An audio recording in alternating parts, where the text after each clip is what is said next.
Hello, and welcome to New York Sofalites. Today, we are going to talk about economics. We all know the old trope that during a recession, hemlines and heel heights can be a bellwether. However, the data is really fuzzy. So, for everyone in the world who still thinks that we are somehow going to escape a recession, you might be right. But let us give you a little bit of evidence to the contrary. So, yeah, basically, I was just like spitballing different things. I was we're pretty sure that there's going to be a recession. Yeah, so as of this recording, there's no recession, but it seems like it is Technically. looming. Right. So the Hemline Index was a theory created by economist George Taylor in 1926. It basically says that when the recession or when the economy is doing worse, hemlines get longer, and when the economy is doing better, they get shorter. And in the years since then, I think other things have been added, like things get more androgynous in fashion during a recession, and they get more like Interesting. over the top and like ornate when we're not in a recession. Okay. Yeah. Yeah. So maybe then what we saw at all of the like Fashion Month stuff was indicative of there not being a recession, or maybe we're all just in denial. Yeah. Yeah, because I felt like there was a lot of femininity. So maybe they're just ignoring it or they're rewriting rules. I don't know. So there was a lot of femininity and there was a lot of maximalism. There was a lot Yes. of like over the Mm-hmm. top, big, poofy, shiny, sparkly. Yes, lots Like, of tulle, lots of yes. bows, lots of color, lots of stuff. So, yeah, the people who are like, this is a quote unquote correction and definitely not a recession are probably looking at this past fashion month and they're like, see, we're fine. Like, Yes, yes, exactly. we're shiny, we're tulle, we're sequins, we're doing great. Yeah, yeah, Hemlines are exactly. short. Yes. But everybody has been freaking out. Even like this week, right now, we're recording end of Q1 2025. And I feel like even this week, there have been a lot of like articles and things out about like a looming recession and how it feels, as dark as it did back in 2008 or 2009. And yeah, we don't know we don't have a crystal ball for the future, but it'll be interesting to see what transpires in terms of fashion. I mean, you know me, I like to just go on vibes in everything. Yeah. So I like to just Yeah. like scroll and then let the like unconscious part of my brain aggregate. And Hmm. what I'm getting from like the universe via the vibes is that we may already be in a recession and we're just like calling it a correction. I think that is entirely possible. Like I know I'm that not there are an like economist. actual economists don't come for us. Or do.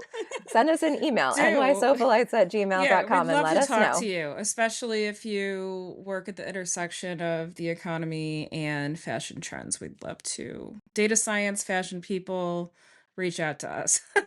Please. But the vibes for now are that like things are pretty bad and I'm going to give you some examples. I'm just going to like run down a list of some examples that to me spell disaster for at least the fashion economy, but probably we know that whatever's happening on the runways is happening in real life. So I think Hmm. it can be extrapolated to the rest of the world. And one is the exiting of quiet luxury. And I know that we just talked about how the hemline index says that actually quiet luxury is probably an indicator of bad economics and that maximalism is probably an indicator of good economics, but I think that it's the opposite. I mean, so this is my economic theory is that quiet luxury was all about like not needing to show off your wealth except to people who could recognize that that bag, that like simple leather bag was from the row, like it's a fashion dog whistle and only certain people know about it. It's that exclusive. Yes. I think that like now we're showing off luxury. We're doing everything. We're doing tulle and we're doing satin and we're doing sparkles and short skirts and high heels and the whole thing.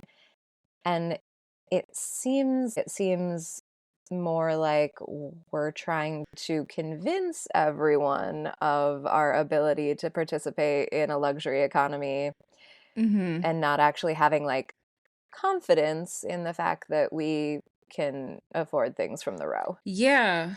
Yeah. You know? I follow what you're saying, and I think that could definitely be at play here. And then another thing that occurred to me while you were talking was I feel like we have these trends and indexes that are based on it seems like maybe the 1920s to present, and say from that time forward there's generally like women are getting more, gaining more personal independence and more rights, and finally able to open their own bank accounts and hold a credit card without their husbands co-signing, and women Finally. yeah, and women gain more and more power and respect overall in the culture. But maybe we're seeing, and so we saw those trends towards minimalism during a recession, somehow that made things more androgynous, which is one of the general, trends that I've read about, how during a recession things will get more androgynous overall in fashion. But maybe right now we're seeing something that,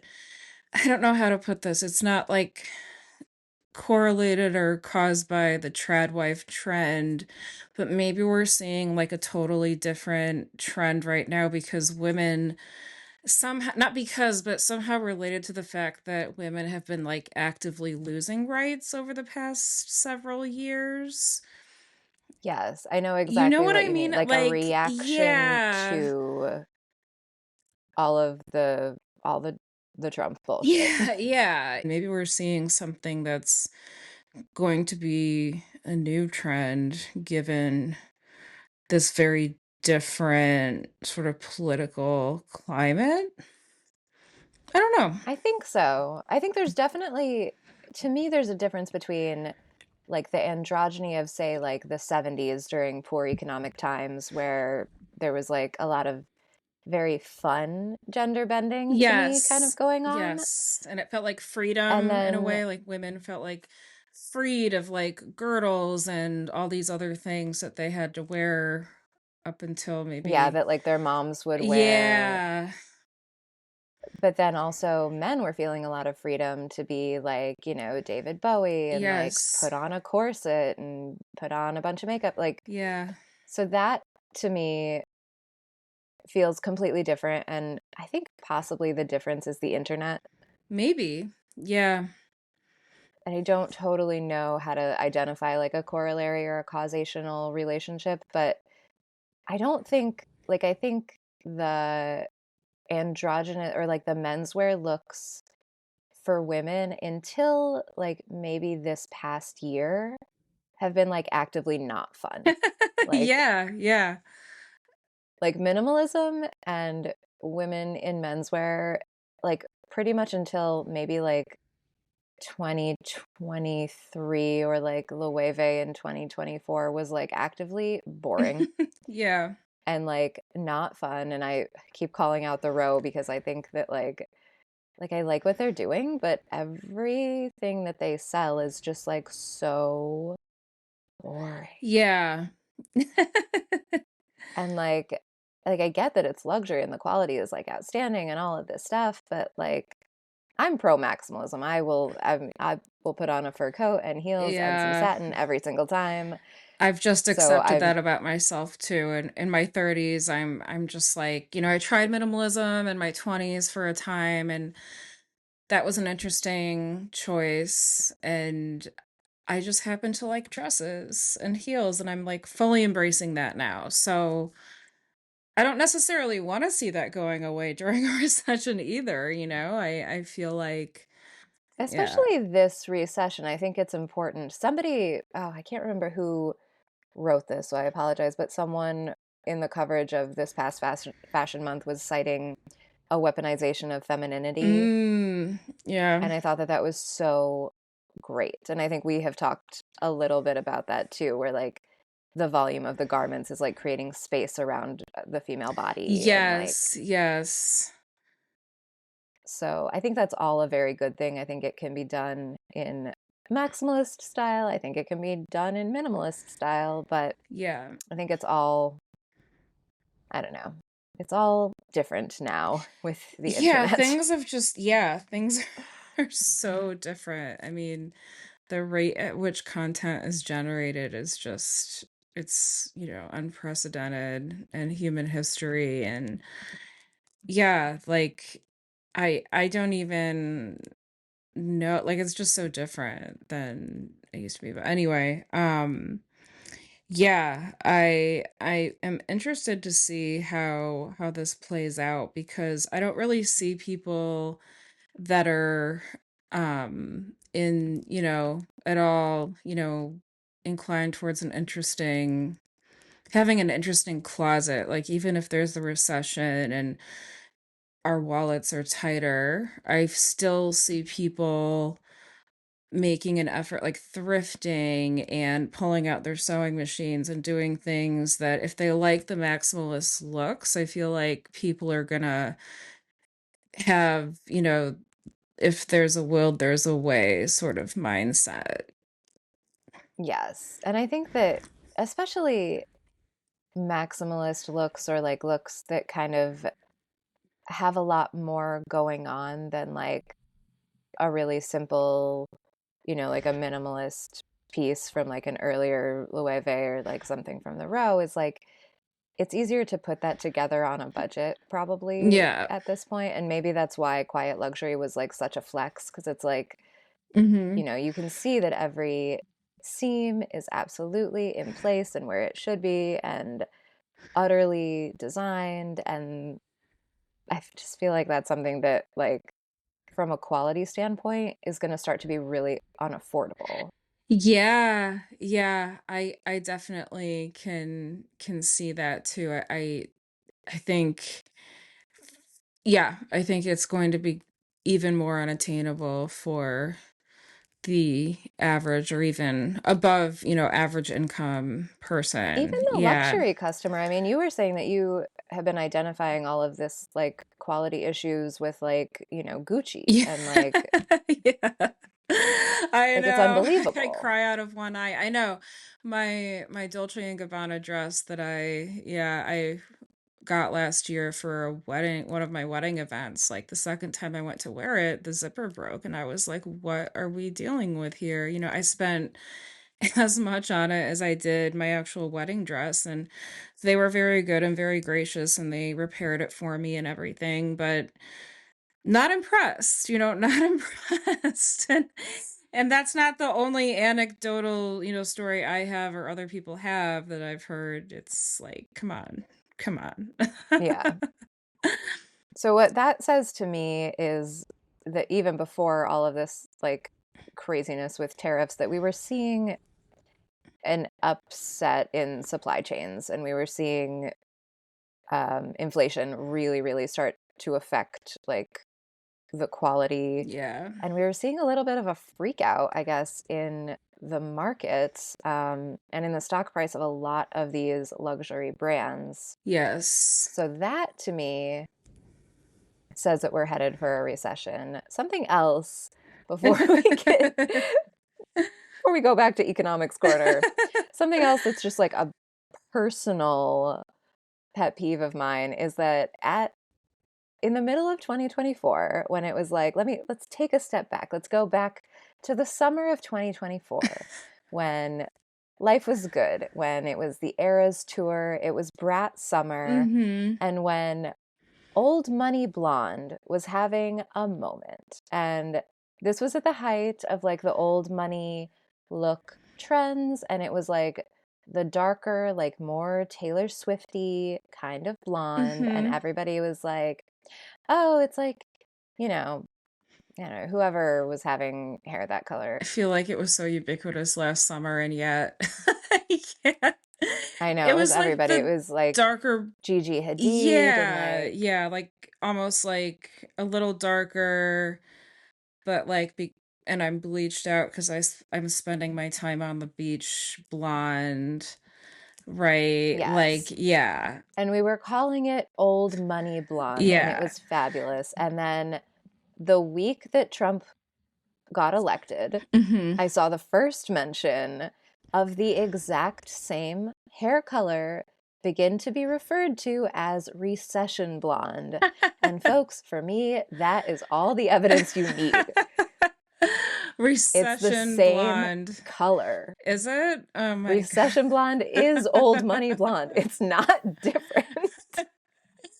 Recession blonde, I feel like recession blonde should just be like a lack of, blonde hair where there was once blonde. Sounds like someone can't go get their hair I think blonde it is. blonded Well, it is anymore. very, as a person who has to routinely get their hair blonded, I can tell you that it is So do very I.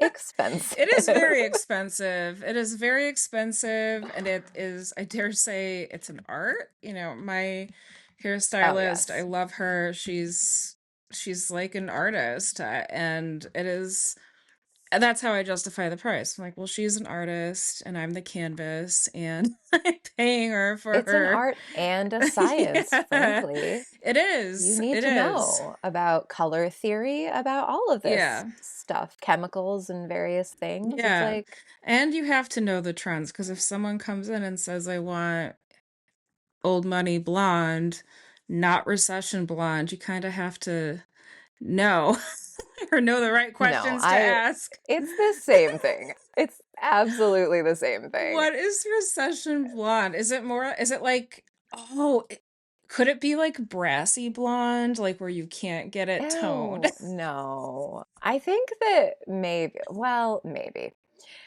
Maybe it's like a nice way of saying that, like, yeah, somebody's looking a little brassy, somebody hasn't had it done in a minute, somebody's like, doesn't have that $500 for their highlights or whatever. I But to laugh, but it's me, it's true.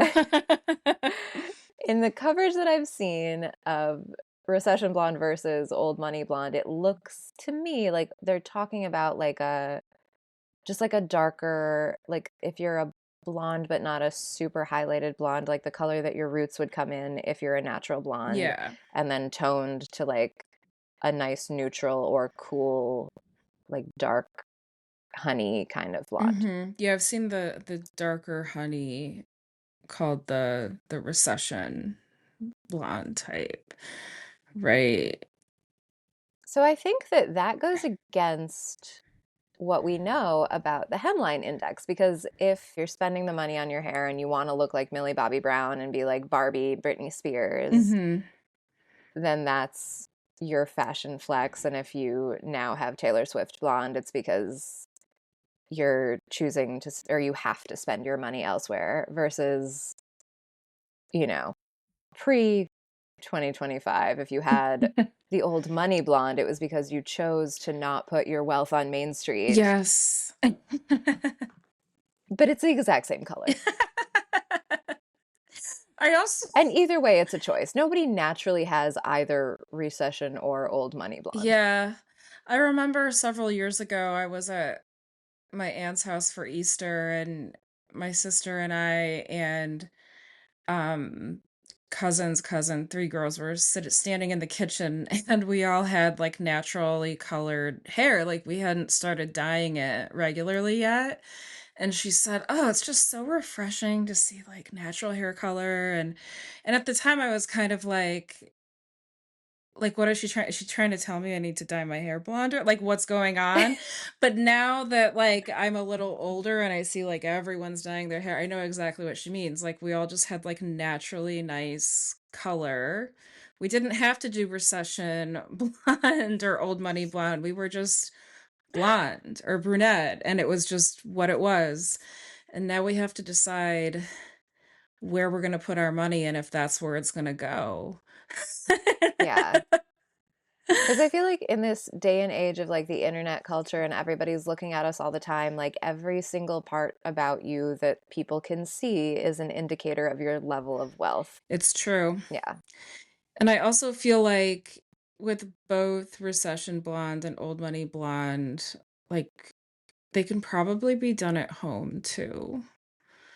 This is true. There was a time in my life in my Having never 20s dyed where my like hair at home, but I'm just oh, I guessing. have. No, you can get good at it, and I think a lot of people do, and there's a lot of people on Yes, the internet, frankly, who are doing a great job and who I look believe great. it. I People don't understand how many variations there are of blonde hair, and like people would look at you and be like, "Oh yeah, you're blonde, you're a natural blonde. You could definitely easily have the like completely bleached Barbie Kim K look." They don't know how difficult that is even for people who are yeah, naturally it takes a blonde. lot. I've Anyway, we have to let's move on to another indicator. There are a couple of things that like I don't know if it's an indicator of good economic times or bad economic times, but like everybody being in their like skinny era and like the Ozempic Oh, trend. yeah. Now, I don't know where this falls on the hemline index. I'm guessing that probably it's an indicator of like if not good economic times, then like at least wealth. If you are already a person that has like a normal BMI, but you are taking Ozempic and becoming like skinny, skinny, skinny Yeah, because it's very expensive, right? right, it is very expensive. But I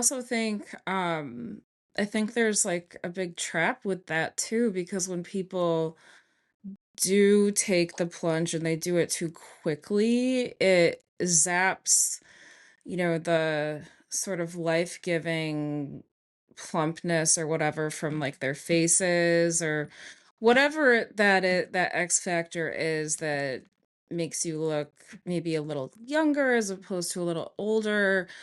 Um, I think that ends up not working out in everyone's favor, so, yeah, maybe they're skinny, skinny, skinny, but yeah, there's some disconnect between the face and the body. I feel Yeah. like there's probably, like, Reddit threads on how to temper temper Oh, I'm the sure. whole situation so you look more normal when you do it, but I think it's yeah. the fillers. I think like the formula is that you take the Ozempic and you get like very, very thin because apparently like frailty is fashionable right now, which I really I hate. Like hate I really that, don't yeah.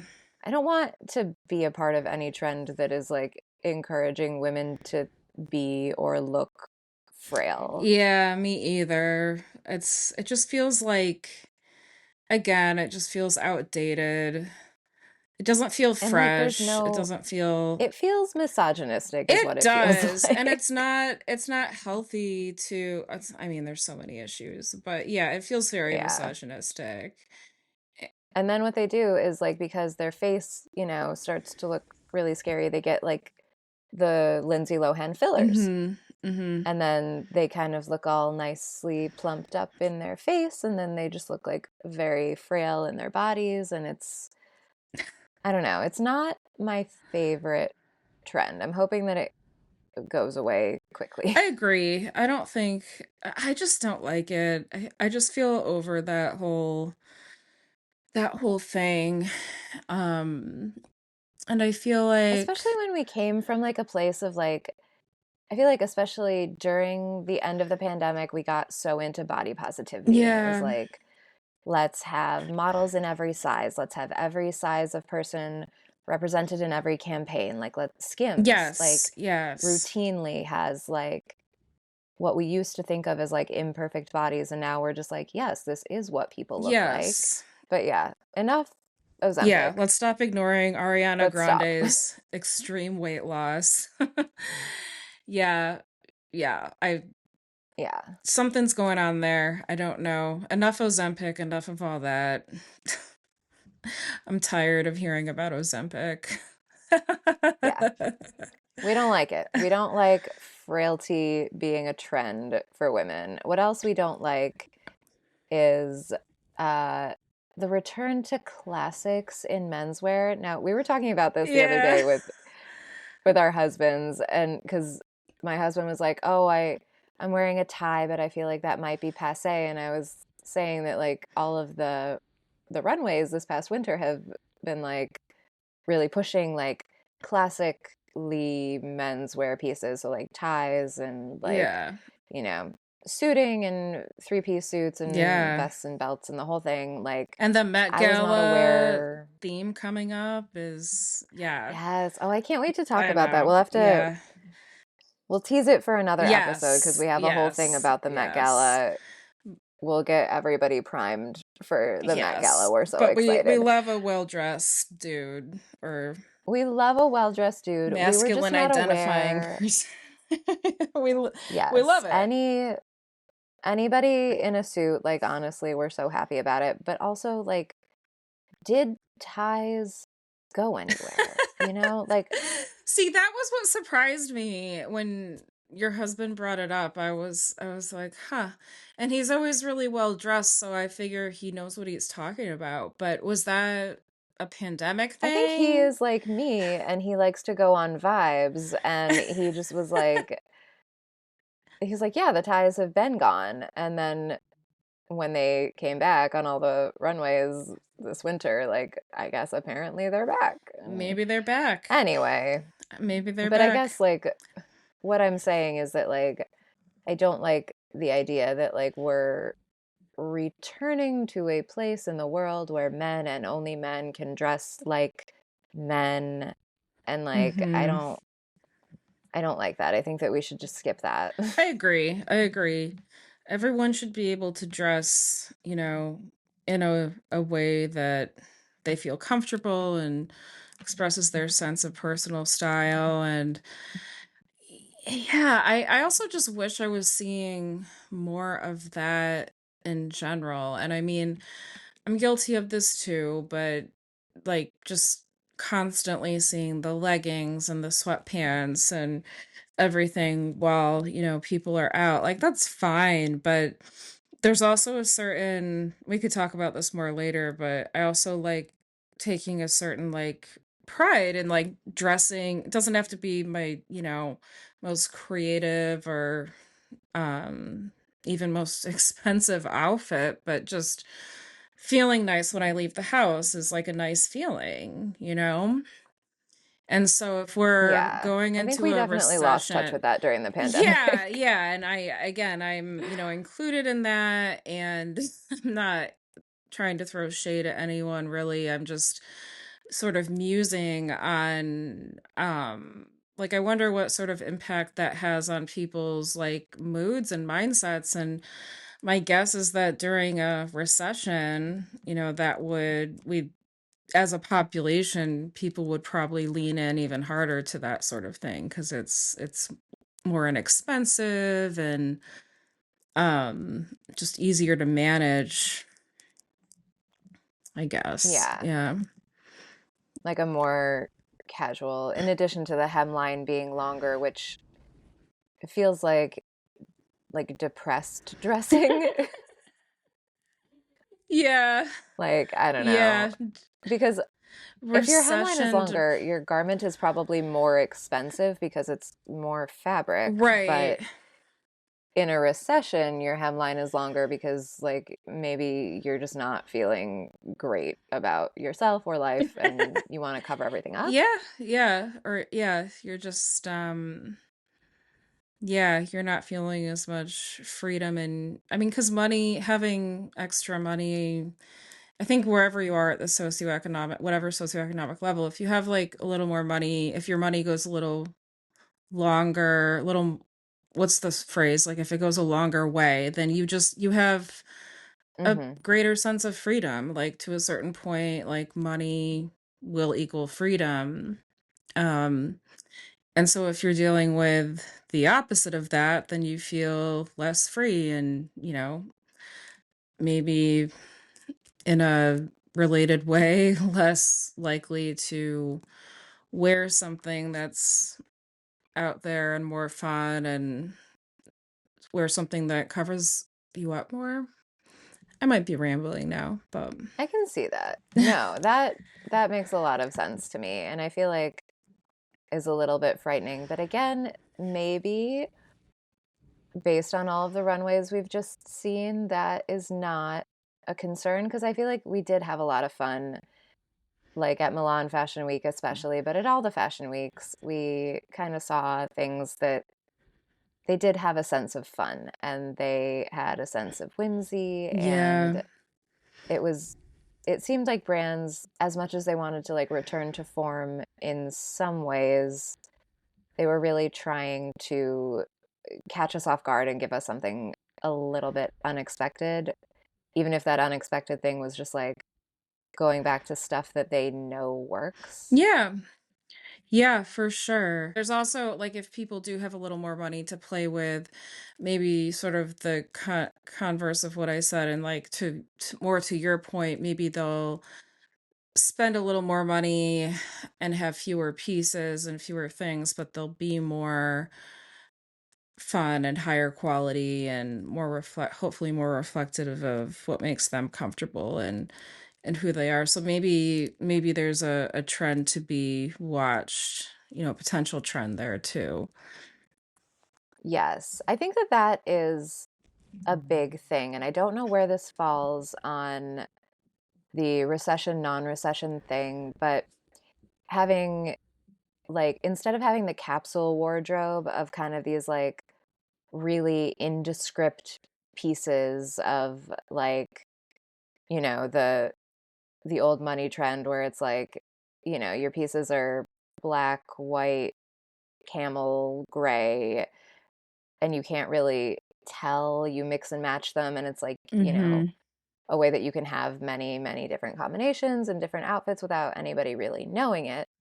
I've seen a trend a lot of like people, including celebrities, repeating really memorable outfits, Yes, yes. which I I love because I think that love that speaks to that. sustainability Yes. and it also speaks to this sense of fun. I 100% agree, and I'm also 100% on board with that because there's this I feel like before the pandemic there was this real sense, and there still is to some extent, where people were like, I can't be photographed, I can't Instagram the same outfit twice, and um ever and there was there I guess there still is like Rent the Runway. I don't know what they're doing anymore, but like everybody was using that like all the time. You could never be seen in the same outfit twice. It was very, and even back then I felt like, that's not my personal philosophy, but I love having beautiful pieces and then wearing them again. And that's where you can get creative with your style too, accessorizing them differently, for different events, even different types of events. And that's where you can show like a true sense of style, because you can say, like, hey, like I have this one, I have a fabulous piece. And one, I'm not going to be wasteful by just never wearing it again. And two, look at all these different ways I can present it, right? And then a lot of people, when maybe I shouldn't say a lot of people, but there are opportunities now, if you are truly done with a piece, you can resell it and someone else can breathe new life into it and stuff. So I love that trend of re-wearing things, and even some brands are encouraging that, in theory. So yeah. In theory. In theory, it's part of their marketing. I mean, I'm sure they want their margins to be as nice as possible, but This is yeah. a great segue actually to my next piece of like, evidence in my case for a recession, which is that the the brands, the designers, and the companies that like, the conglomerations Mhm. that are the parent companies of like these major fashion labels are struggling. Yeah. And they're really, really struggling. So, um, there have been, a lot of mergers of designer labels, a lot of like conglomerate companies own a lot of the designer labels. Yeah. So, um, the Caring company, all of their brands stock is down except for Bottega Veneta for some I reason, saw which that because posted they have a the amazing what's it called? The braiding in their leather, which is just like so oh, good. yes. So good. I've loved that for a long time and they're crushing it. But yeah. And if they're able to keep up that quality, that makes sense as to why they're the only one posting an increase, minor increase, about 4%. But Gucci is down Mhm. despite Stephanie and Pratik's best efforts. Well, I am not a fan of the newly appointed creative director of Gucci. I'm not. Interesting. Yeah. Okay, wait, hold that thought for just one second because we're going to talk about churn in creative directors in a second. Okay. But just also want to mention the Caring company also owns Balenciaga. They're also down. Overall, Caring stock is down over Oh 70%. my God. That's a huge deal. That's bad. And I'm not so an it economist, and even makes, I know that's bad. no, that's very bad. So it makes all the sense in the world that they would want to try to instill some kind of confidence in their shareholders by, I guess, changing up their leadership, changing up their creative directors, the Mhm. direction of the brand, trying to have more control Mhm. over the direction of the brand. I also just want to mention the Capri Holdings. They are almost, well, they're rumored to almost have reached a deal that Prada will purchase Versace from Capri Holdings. And so it'll Mhm. effectively be a merger of Prada and Yes, I heard Versace, about which that.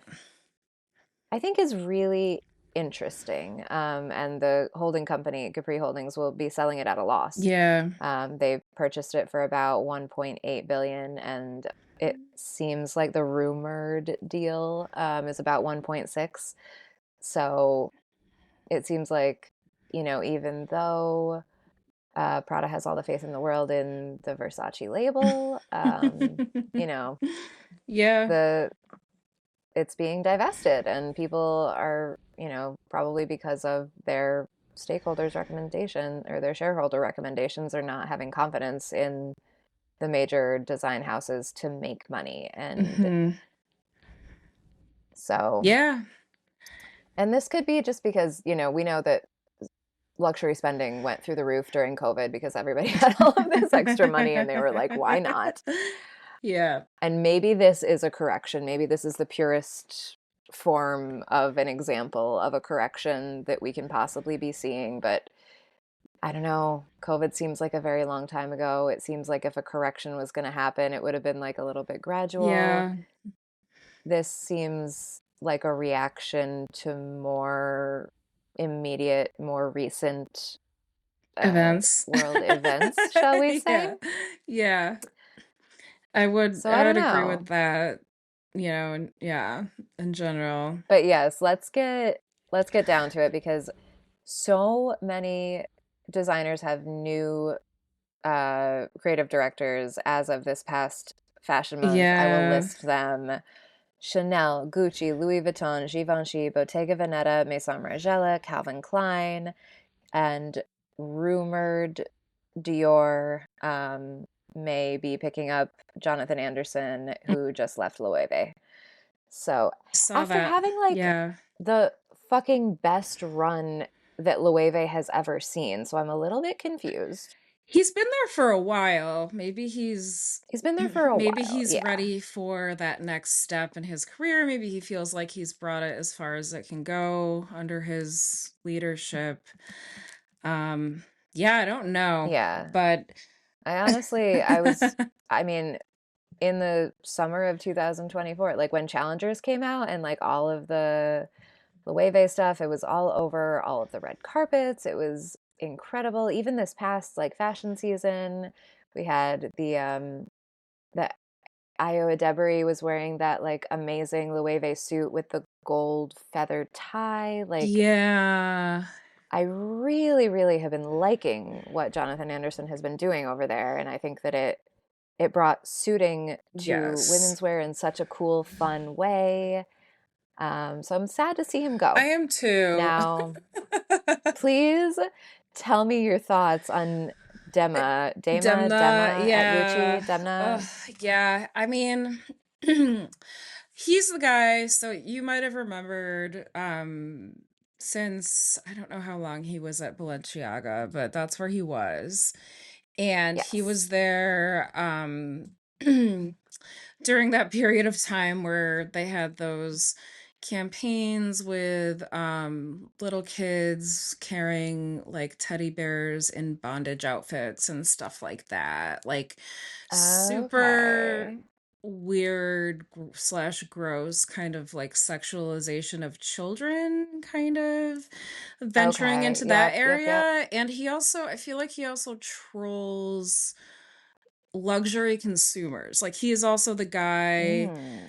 the person who made the IKEA bag at Balenciaga, but then like made a version of it and then sold it for $5,000 when you can buy it at IKEA. The same thing at IKEA for $10, and That is a troll. Yeah.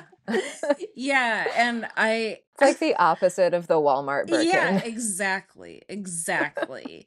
And it's not fun, like, it's not cute, it's whatever, and Interesting. That's an interesting choice. If you're Mhm. trying to get your stock price up, that's an interesting choice. Right? Like, I mean, clearly this guy is provocative, clearly he makes headlines, maybe that's they're something they feel they need, but yeah, I'm generally not a fan, and I feel like now that this announcement has been made and things are gonna switch over, I'm not feeling too Gucci for Gucci. Does that make sense? I'm not feeling like That too does make sense, and I am with you. I forgot about the Tom of Finland teddy bears, and yeah, yeah, yeah. I just, I mean, I remember just having this deep dive, this rabbit hole when all of that was coming out and on, runways and stuff. And I was just like, after everything we've yeah, all been through with COVID and the Me Too movement and like all of the shit I don't know if I can swear on our podcast, but I'm going through. Like no, I after think you all of have that to swear. fucking shit, like is that really where you need to go? Like the basest, most gross place you can go. Like do something actually beautiful and creative. Like Yes, be Jonathan Anderson at yeah, Loewe. yeah, just be better. Like just Be do something more better. interesting. Fuck your Tom of Finland teddy bears. Like we just we just don't need them or that Honestly, there's ad enough bad stuff in campaign. the world. You're Yeah, so like right. come on. Like we talk about fashion and we love fashion because it brings some, whimsy and fun into our lives where there otherwise could be none. Yeah. And I know that's a luxury. Like it's a luxury to be able to do that. Not even financially. I'm just saying like to have the time to even think about it and like thrift or wear our parents' old pieces or something. Just having that Oh, is a total absolutely. luxury, but like come on. The teddy bears, the bondage teddy bears, let's get I a think that grip. you're right. I think that that was a time in our like, history where, it was COVID and it was Trump, and I understand that it was a dark time and it was a dark place and we were all feeling really angry, Mhm. but I always gravitate towards creators that are trying to bring joy Yeah, and and that hope are not and trying yeah. to like, we don't like, we know that these people are bad and we can't use a sardonic fashion moment to shame them because they have no Yeah, shame. they don't So what care. we have to do is we have to be Sarah Burton at Givenchy and we have to be joyful and Yes, we have to yes. send a big yellow tulle dress down that runway and say, I'm taking it back to, the heyday of Givenchy when life was a little bit more grand, when we maybe were not staring down the barrel of a recession, Yeah. when people were spending their money on luxury fashion if they had that luxury, Mhm. or at least appreciating the artistry of it. Yes, yes, yes, there's no artistry in those teddy bears or frankly, that IKEA bag that he was selling for a few thousand No, dollars. It's that's just like, nasty. 100%. Yeah, 100%. And that's why I've loved to watch the unboxing videos of those, like, Walmart Birkins.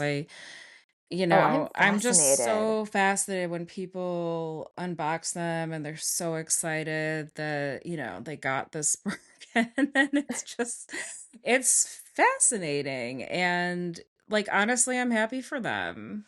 I'm like, Absolutely. it's nice to see someone get something that makes them happy for 5 minutes. These are dark times, like, come on. Yes. Yeah, no, this is absolutely my philosophy is that fashion should bring people joy. It should make you feel happy Yeah. and be excited to share and like Yeah. be creative and be inspiring and Yeah, and I think that's something that, like, you and I and Gretchen, who's not here, like, we really appreciate about each other, like, when, like, we see, us when we see each other and you're wearing something that makes you really happy and is just, like, so you, like, it doesn't matter if it's, like, not my style, like, Gretchen and I have very different styles, but, like, if she feels good, if she's, like, vibing with it and it's adding joy to her life, like, I'm just happy, and I feel like I wish more people would just embrace that, and I yes, hope happy fashion. yeah, and I hope or goth fashion, I don't care, like, be dark, just, like, let's not have the toddlers involved in the campaigns or any part of that, Yeah, it's I just think that like like let's keep children protected from this world as as much as we long as possibly we can. possibly can. It's dark out there. Once they start dating, it's a total jungle, so let's just protect them as long as we can from Yes, the worst of absolutely. it, and, someday they'll grow up and have to deal. Okay, so we should wrap this up. Yes. So anyway, lots of churn in the creative directors. We think probably because of pressure from stockholders. They do it right around Fashion Month, I assume, because the eyes of the world are on the Yes, designers yes. and they're trying to, make sure that this message is out there that we're going to change it up and hopefully we'll start making money. So please don't divest. Yeah. Yeah. And we'll see how that goes for them. Yes, exactly. Q1 ended, or Um, it's about to end, and it's about we'll to see what wrap up. happens, and, hopefully. Oh, the other thing that I just want to say about maximalism that I am absolutely 100% on board for, which is like, I don't know where this falls on the hemline index, but bag layering is Bag layering, my favorite trend. I wanna see Like some I haven't seen this really it's yet. like literally a hat on a hat. It's like you have like a bag, but then you also have another bag. And as a mom, Oh I can my tell you that you god. can never have too many bags. As a woman who loves bags, I can also tell you I can get on board with this, and I Yes. mean, going to work, you got your work bag, you got your purse, you got your you got maybe a fun bag for going out later. And if you can't decide between those two bags, not to worry because now you can just carry them both. And maybe you can even like hook one onto the other and it can be like a double bag moment. I absolutely I love wanna it. do that. I'm having so many ideas This right is why I'm now. so pro maximalism.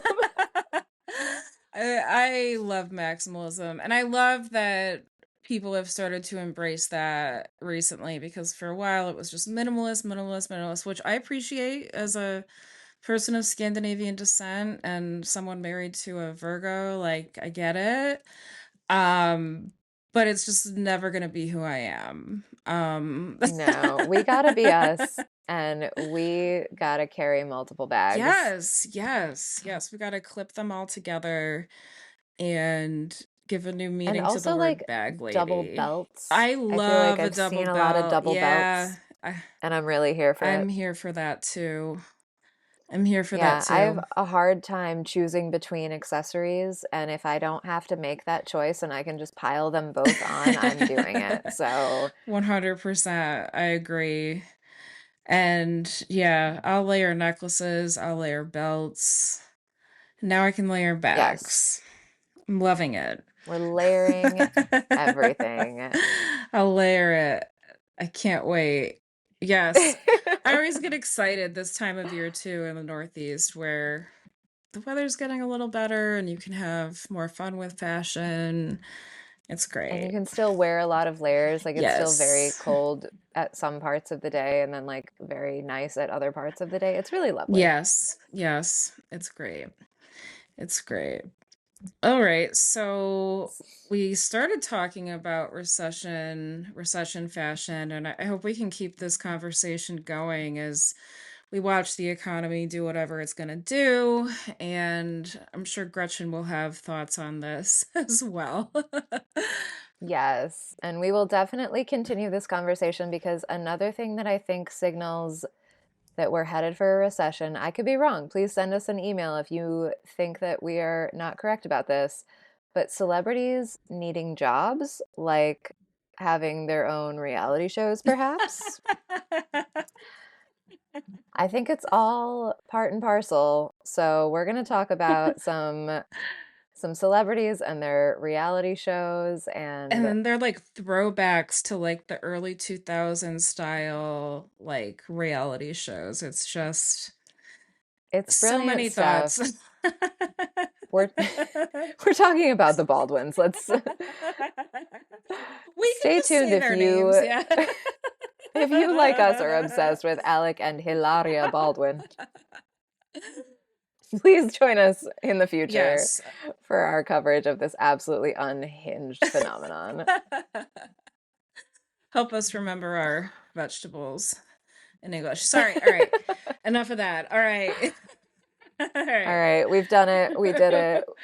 We We hope this helps. Yes, more about recession fashion and recession reality shows to come.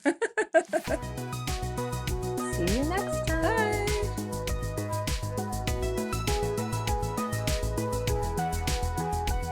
Okay, I think it stopped recording.